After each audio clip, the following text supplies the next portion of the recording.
Salut à toi, on se retrouve pour une recette très simple à réaliser et idéale pour le goûter, le brownie.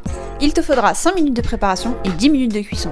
Ce brownie me servira de base pour une autre réalisation que je publierai dimanche prochain. Si tu veux savoir de quoi il s'agit, n'hésite pas à t'abonner pour ne pas le rater.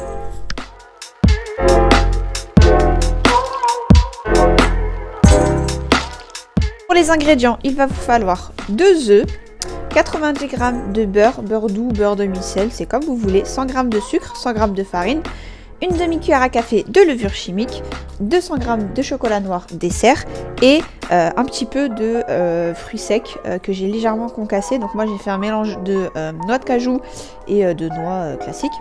Après vous pouvez mettre des amandes, des cacahuètes ou ce que vous voulez. Moi c'est ce que j'ai voulu mettre du coup pour ce brownie là.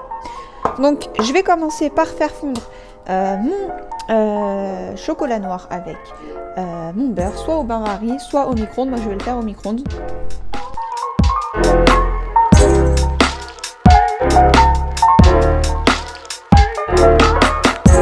Dans le saladier, j'ai disposé mes 2 œufs. Je viens rajouter mes 100 g de sucre en poudre et je vais remuer.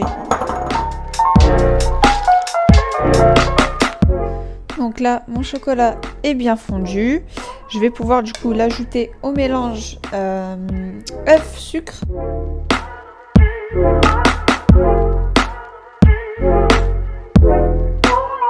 Je vais du coup ajouter ma farine et ma levure.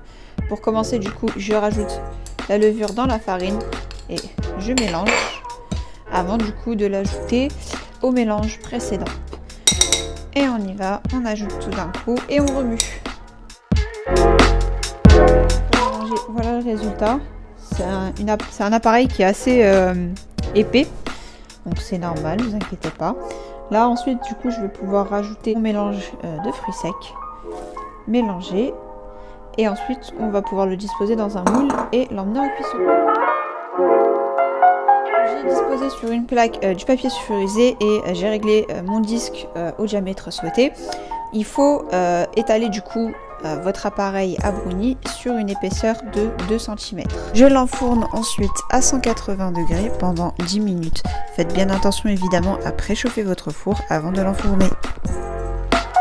Donc voilà le résultat à la sortie du four. Donc comme vous pouvez le voir, on a une belle croûte qui s'est formée au-dessus. Normalement l'intérieur est fondant, on verra ça à la découpe. J'ai rajouté quelques fruits secs au-dessus pour la décoration. Vous pouvez rajouter les fruits secs que vous voulez. Si tu as aimé la recette, n'oublie pas de liker, t'abonner et partager.